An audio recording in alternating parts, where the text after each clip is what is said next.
Friday reads, it's Friday reads, I'm gonna read a book. Oh yeah. It's Friday reads, and I'm gonna read a book. Oh yeah. It's Friday reads, and I'm gonna read a book.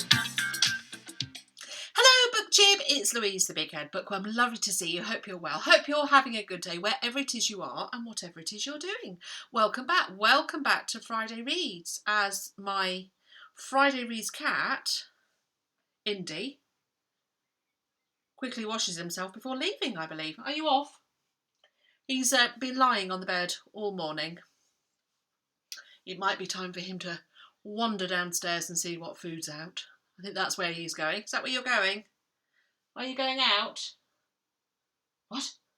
No, just thought yes, he is. There we go. There we are. So we're catless now. There we go. That was it was going to be nice to have a cat here, but no, not now. Not now. So how are you? Have you had a good week? Happy Easter for those people that celebrate Easter. Oh, that was a bit grim, wasn't it? In Sri Lanka. Good Lord. Gosh, my heart goes out to everybody. That was a painful one.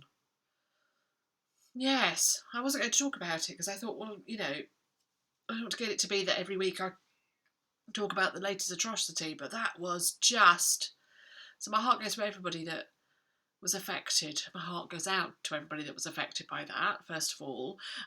So yes, kind of a bad week and a good week as well. Yeah, there's been some good things this week. I did have, well, it's been up and down here as well. Not in any way, shape near that. Hell no, let's not associate ourselves like that. But I did have that horror where I heard there's 5 words that nobody wants to hear when they're woken up. So I was woken up at 1:45 in the middle of the night by Benedict, who is our 11-year-old son. And he said those fateful 5 words. I've just been sick. Everywhere. And you don't need to be a parent to know how horror-struck you are. I mean, you're coming out of a deep sleep. I've been asleep about, 2.5 hours. So I was snoozing. And I was woken up with this voice. I've just been sick. Everywhere. And I was like, and one of the things that Benedict has as a skill is that he has a prodigious talent for projectile vomiting. So most houses that we've lived in, he has splattered at times. There is a game called Splatoon, and he's very good at it. He really is. My word. And this was everywhere. And I was like, how do you feel now? Thinking, I don't know where I am. And he said, I feel much better now. I was like, good. And I won't go into details except I would say about 40 minutes I was still cleaning. And I spent a good hour and a half the next day because there's only so much you can do at 1:30 in the night. So, yes, it did amuse me on... the next day when because I emailed school to say, he's not coming in because he continued to be ill throughout the night. So that poor lad. I mean, he's back at school today, so he's all fine now. But yes, so the school office manager phoned me up to say, she said, I saw your email and I thought I've got to speak to her. How are you? And I was like, I'm okay. And she said, is your husband, no word of a lie, is your husband better than mine? Did he help? I went, no, he turned over. And she went, oh. But I thought, how lovely that she phoned up. Not how is he, just how are you? She too has been woken up in the middle of the night with those words. I've just been sick. Everywhere. So yes, that was a one. But he's fine now. He was poorly for a day. And then he had a recovery day. And he's back now. And yeah, all's good. I've got a good selection of books to talk with you. Laundry-wise, it's a nice day, actually. It's breezy. Sunny and breezy. You can tell it's sunny. And breezy. They've already done a load. They were out early this morning. Quarter to 8 this morning, he was out. They've got a good load out over there, and I've got a load out. So we're all getting stuff done on the Friday to leave us a bit clear on the weekend. Yeah. Are you with me? There's people that can do that. So yes. Parish notices. It's a lovely day today, but we have got Storm Hannah forecast. Whether it will come in this area, I don't know, but it is due to, over the weekend, we are supposed to get Storm Hannah poodle through. And so I was wondering, but no, the swing ball tournament is still going ahead at the pavilion. Should you be interested? Should you have your name down? I think it's too late if you haven't got your name down. I believe the draw has already been arranged. But it's not too late to go and watch them attempt to play swing ball in a storm, which is going to be fun, and have one of the tournament cocktails that they do most years. So yes, there is Swing Ball Sling, which is gin based. There's Racket Wacket, which is rum based, and there is Balls Balls Balls, which is melon liqueur based with little melon balls in. Sounds sweet to me, that one. But Jackie says it's very nice, and after about 3 or 4, your lips go numb. So yes, I was like, and how do you know that, Jackie? But yeah, so that's this weekend. I believe that there is the children's ones tonight, and then it's adults over the weekend. Should you be interested to go along to the pavilion? I mean, who knows? You may already be in and know exactly who you're playing against. I'm not doing it this weekend because we've got the in-laws coming. Yes, and I feel like I'm getting a bit of a cold, and so that's good. Good timing to see my germaphobe father-in-law. Just when I'm beginning to think, am I getting a cold? That will go down stormingly. Won't at all. Another piece of news, this is exciting for me, is my Etsy shop is now live. Yes, and I am so thrilled I was able to get BighairedBookworm as my Etsy shop name. So if you go and check on Etsy.com, which is ETSY.com, you'll be able to find BighairedBookworm, all one word, capital B, so BighairedBookworm, and there is a range of 4 bookmarks that are available at the moment. So yes, I have my 4 bookmarks that I have. Now they take a while to make these.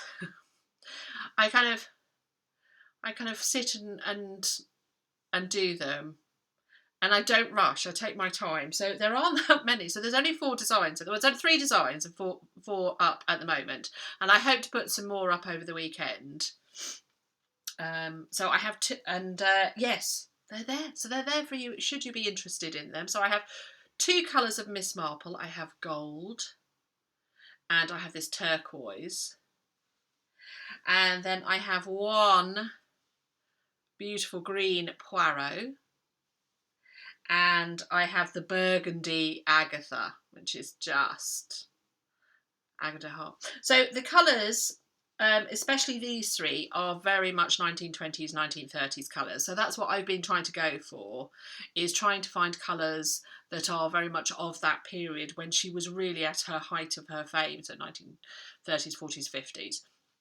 So I'm looking for colours that kind of evoke that kind of time. And looking at it, it was very much these kind of colours were in the Art Deco. The husband suggested trying to get some little Art Deco design on there as well, but I haven't yet found out how to do that. But I might try and do that. And I haven't yet managed to, I've been thinking about getting like a stamp or something to put on the back, but I haven't done that either yet. So I am working on them. So they're going to develop as I go along, but I'm so thrilled that I was able to get the shop up. So yes, I shall pop the link in the description box below for you to go and have a little look and say yay, to say yay with me. So I was really pleased with myself that I managed to do that in a topsy-turvy week. It was quite nice to have something that I was to celebrate last night with the husband, so that was very lovely. Now let's talk books. How are we doing for time? Oh gosh, right. 5 books here. I've read 3, I'm reading 1, and I am DNFing another, and I will attempt not to rant about it. So I ranted at the husband about it this morning. It actually made him laugh. How I got. It really does. It's one of those few books that actually makes me super cross. But anyway, let me show you. That's what I was reading. last week I was reading Crimson Bound by Rosamund Hodge. Now, I haven't read Cruel Beauty, which is her other one. Excuse me, I'm going to that's sparkling water for you. 'Tis water, not gin. Honest. So Crimson Bound by Rosamund Hodge, author of Cruel Beauty. I haven't read Cruel Beauty, and I didn't find that I needed to. Let's put it there. So this is a Little Red Riding Hood. So it's a classic. It's inspired by Little Red Riding Hood. Exhilarating tale of darkness, love, and redemption. There's a bit of there is a love triangle in there. It's kind of it's all fantasy, set in a kind of fantasy land and what have you. Yeah, I did enjoy it. I sootled through it. I quite liked a bit of tension. I let it wash over me a bit, to be honest. I did let it wash over me. And it's not lived with me at all. So I finished this earlier on in the week, shortly after, I think probably Saturday or Sunday. And even now I'm struggling to have any strong feelings about it. So it's not really lived with me. However, I did enjoy it when I was reading it, and it was a quick scootle through. It depends. I think if you like, I had forgotten it's YA.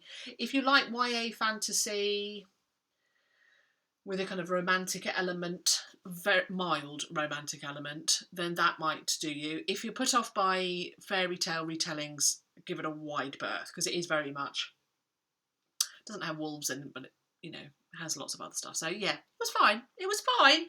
But as I say, 3-4 days later, and I'm struggling to have much of a reaction to it, which tells you something about it. It did give me the vibes of a book that I had read a good few years ago, which was one of my first YA fantasy / romance, that kind of genre, and that was Graceling by by Kirsten Cashore. Blocks me out, but there we go. So Graceling by Kirsten Cashore. So this was one of the first YA fantasy romances that I read. I didn't realise that that's what I was reading. I thought I was just reading a fantasy book. I didn't realise that it was classed as YA. But it was really good, and I remembered it gave me, because she's kind of an assassin, who's not an assassin, but she's an assassin, but she's kind of a protector, bodyguard, fighting gal in that. And I remembered that was what is her name? Katsa is her.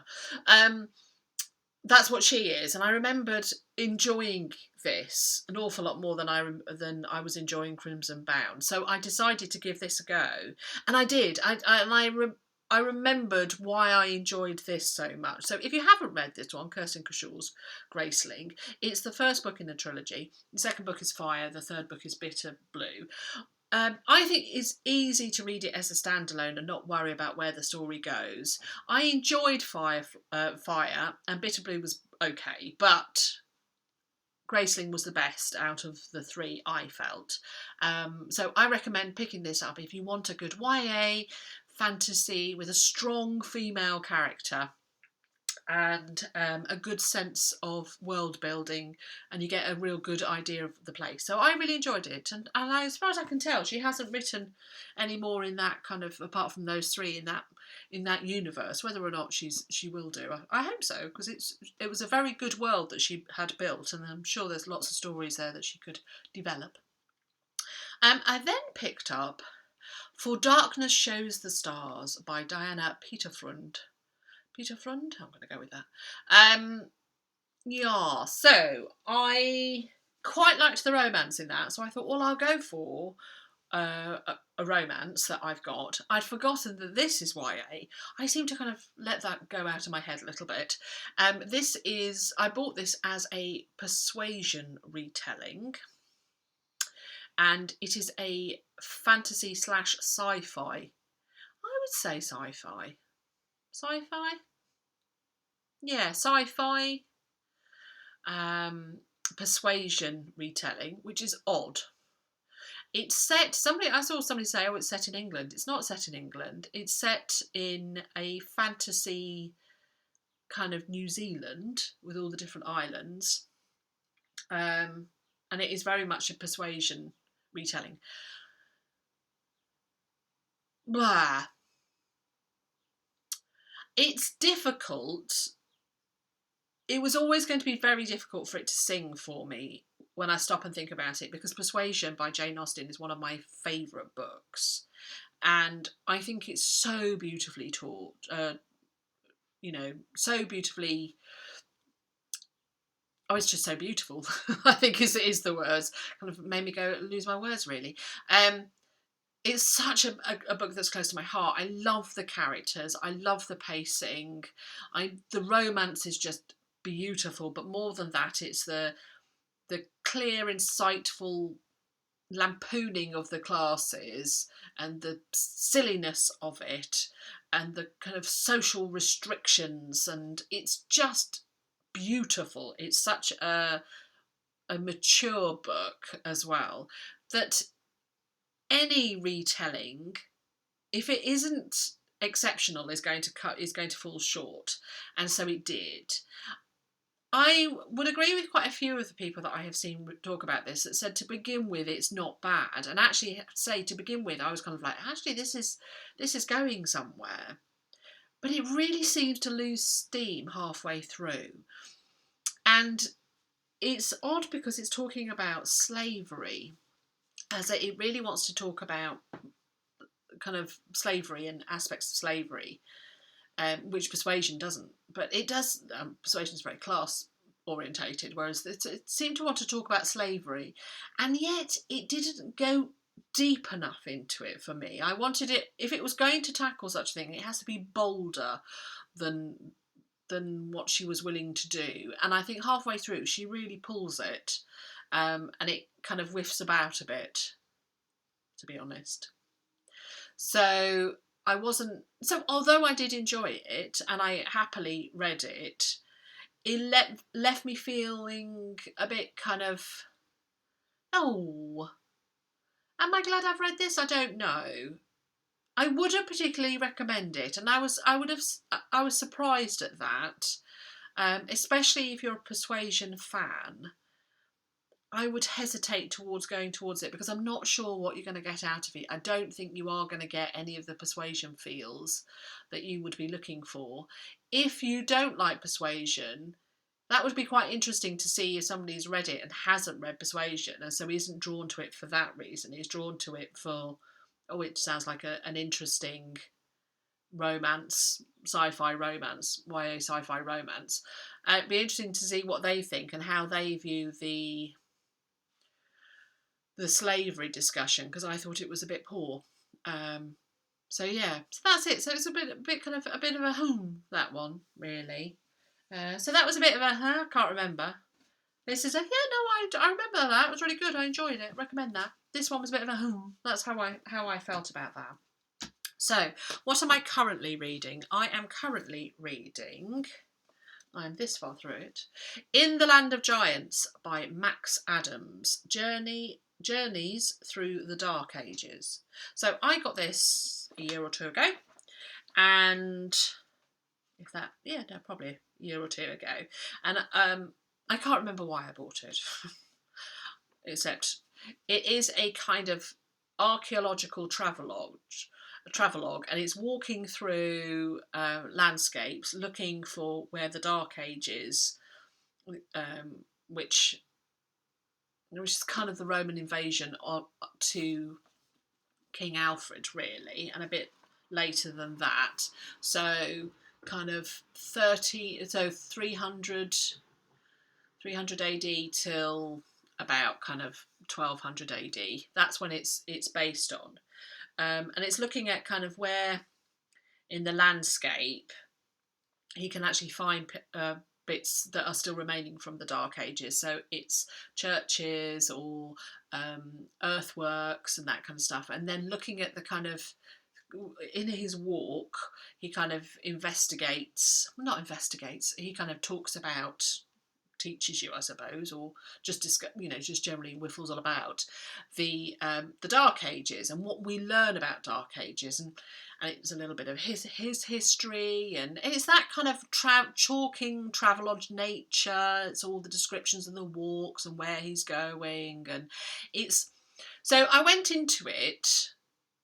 I mean, how much do anybody know? How much does anybody know about the Dark Ages? I've never studied the Dark Ages, although I've read a lot around the subject, which tend to always be slightly archaeologically based, because that's the information that we have. It's the stones that are left, or the earthworks that are left, and then the literature that is left from that time of the year is, of course, tends to be from monasteries, because they were the people that could write. So it was either the very, very, very wealthy, so it's the kings, because it was little kingdoms rather than one big king at that time, so warring factions and peaceful factions.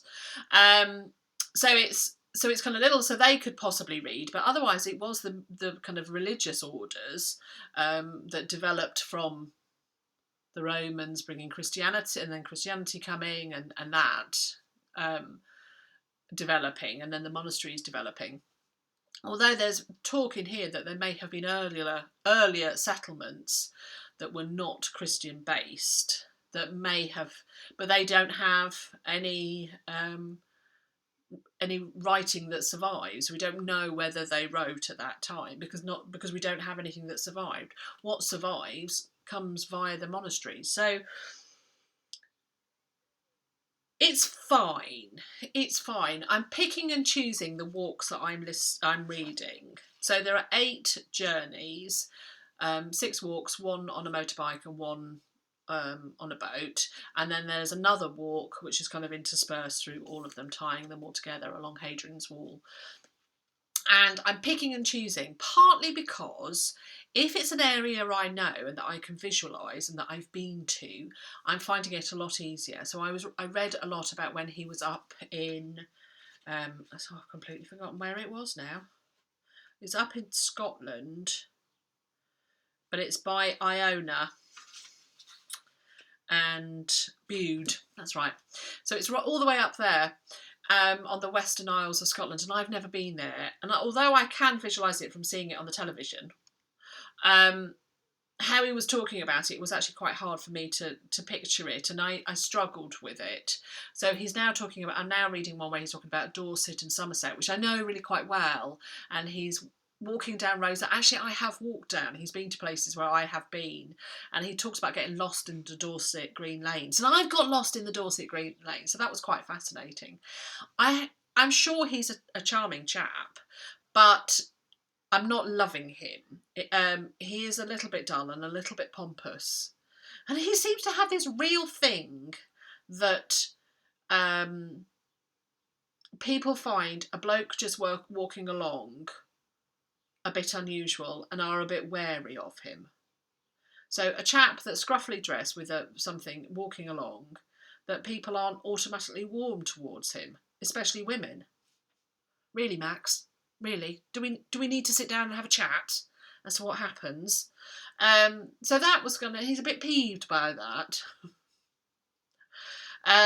He also has a companion, a partner called Sarah, who, as in all of these books, is this kind of woman in the background. Doesn't have an opinion, goes along and does things, is stalwart and stuff, but doesn't ever kind of give her a voice in that. And then the other thing, so it sounds like I'm really disliking it. I'm not. I am really liking the descriptions of the places, especially when I know it, and the idea of looking into what the Dark Ages was. I tell you what it did, it has started to make me think, and I don't suppose this isn't the first time I've thought it. This isn't like me going, "Ooh, there's a new thought." Please understand. Where am I? Oh gosh. Anyway, let me carry on. This isn't. Yes, this it's starting to make me think how incredibly narrow our view of what the Dark Ages are, because he's very much like, oh well, it's another church, and let's go and look at this church, and stressing the importance of the monasteries and the church. But that's because he's an archaeologist, and that's where he's got his information from. And he seems to talk, he talks about the fact that, well, that's just a small part of the community, but he doesn't mean it, because the rest of the book is about how important that part of the community was, as though that was,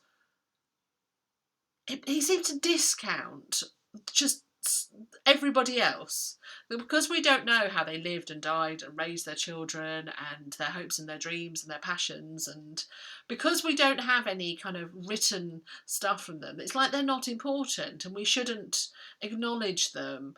And it's all about the Christianity, but there was a religion, there was a strong faith in this country before that. And he's just like, well, because it's not that we didn't have buildings dedicated to it, I'm not interested. And it seems really narrow. And I understand that's because that's what he's studied and that's what his background is. But he's talking about it as though that's the only thing that we should be interested in, as though that's the only thing that is important about the Dark Ages is all the monasteries. It's not. There was an awful lot more about that. And he seems to be saying, he's talking with great certainty about something that we cannot be so certain about. And it really makes me realise how narrow our view of history is. It feels like it's just a torchlight in this enormous area. We've just got one little torch that we're kind of moving around and looking at things, putting a light on, ignoring everything else that's in the dark. So that's actually really quite frustrating me as well. However, I've got that far and I shall carry on picking and choosing my way through it. So I imagine I'll finish that in the next couple of days. And I'm glad that I've read it. I'm just... and it's making me think, which is a good thing. So, very quickly, I'm going to talk about this book, which has made me rant. And I have been reading this slowly over the last, I don't know how many months. Probably about 3 months. And it is Eden by Tim Smith. And first of all, so this is about the Eden Project. This is about the Eden Project, which I am a huge fan of. So we are members of the Eden Project. Every time we go down to Cornwall, virtually every time we go down to Cornwall, we go and visit the Eden Project. Completely, utterly love it. And wholeheartedly share their vision and what they're trying to accomplish, and the idea of the education and the idea of sustainability and the idea of understanding what plants can do and the miraculous nature of plants, and what they've achieved through the Eden Project is stunning, and what they continue to do, and it's just so vital and so important, and I just think it is amazing. This book, however, is none of those things, just none of those things. And I think the problem is, so I've been reading it very slowly. I've been reading a couple of pages, every day or every other day or something like that. And the reason that I have been reading it that slowly is because I can't get into it because of Tim. Now, Lord Tim, as he is now, Lord Smith, I don't take anything away from what he's achieved. And what I've achieved compared to what he's achieved is nothing. He is stunning in what he's achieved. However, he's coming across as a bit of a rude word. And I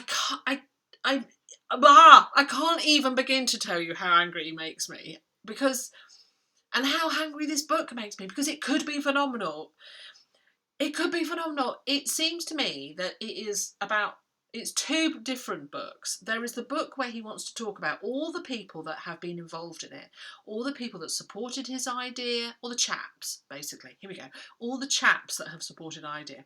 All the financiers, all the construction people, all the project managers, all the local councillors, all these chaps who he's met with. Other chaps have introduced him to that chap, and that old fella and that old boy and that old gardener and that old person, that old man, who knows that man through his club, and he's met him and he sits on a board with him, and they're just amazing. You meet them to begin with and you think, well, he's not going to do anything, but actually underneath his gruff exterior, he's really warm-hearted, and over a couple of gins of a night you can really get into him. And I've sat there for many nights chatting away to him.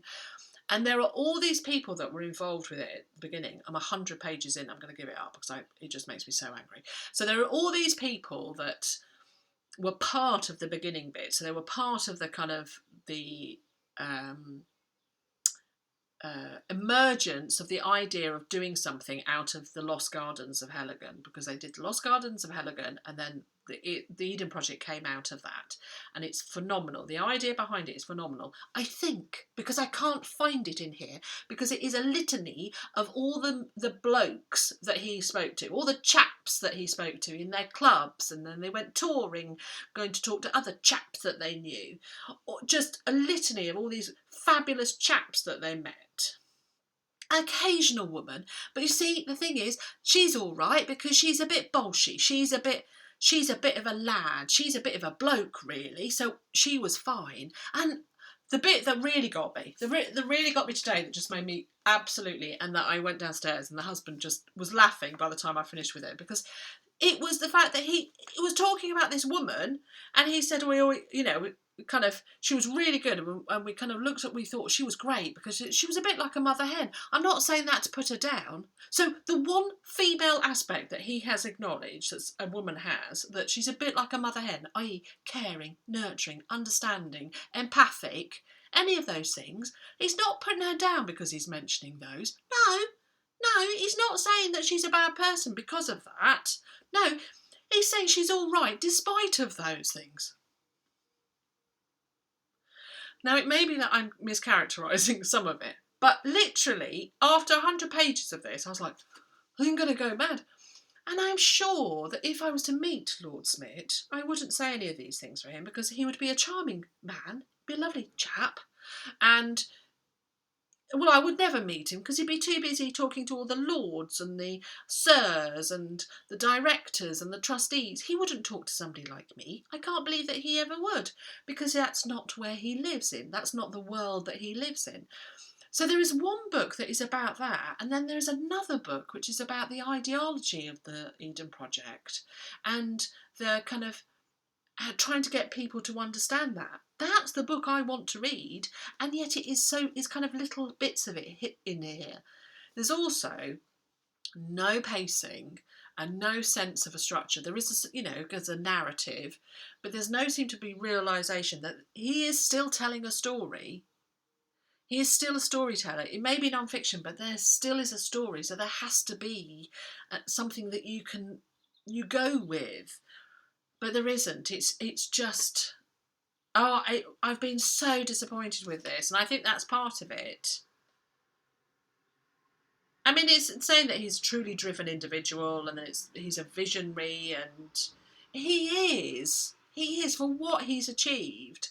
I just can't bear to spend any more time with him. I really can't, which is such a shame because I so wanted to love it. So I am getting rid of that. I really am. I don't know whether I can even keep the book because it makes me so angry. And whether somebody else that has read it says, actually, it's not that bad.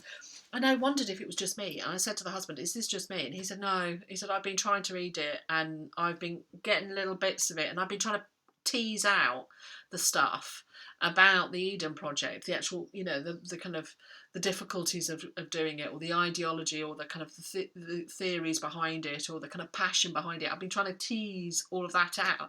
And he said it's just a litany of people that he's met and how wonderful they are. So I was so glad that he said that, because I was like, oh, okay, so it isn't just me being completely and I think a lot of it's because I'm so disappointed, because I love the Eden Project so very much, and the husband started going to it when they had just started doing the construction, and they first let people on the site to see it, and you couldn't go into it, you could just see it from above, and then because it goes down, so you could see what they're building in this clay pit and the vision of it. So and we go there so often, and it's a place that we've done for 20 years. We've been there, we're passionate about it, and then I read the book by the chap whose idea it is, and I just get so angry. So it's been a bit of a mixed reading week, I think we could say. I should just play with my bookmarks and that will make me feel better. Calm down, Louise, you need to save yourself. So yeah, There we go. That was it. There we go, BookTube. Oh, a bit of a long one. That. Sorry about that. I did kind of think it might be a bit of a long one because I wanted to talk about those books, and I've done quite a lot of reading this week. That's because we had the bank holiday. So yes, probably won't be as much. I've read about 46, 47 books this year. So coming up to the end of April, and I want to read 101 this year. So I think I'm well on course for that. So I'm pleased about that. Thumbs for that, I say. So yeah, so I seem to be doing all right with my books. So there we go, BookTube. I hope that's okay. Sorry about it's a bit ranty at the end. Sorry about that. But I hope you have had a good reading week, and let's do this again. I look forward to spending more time with you. All right then. Bye.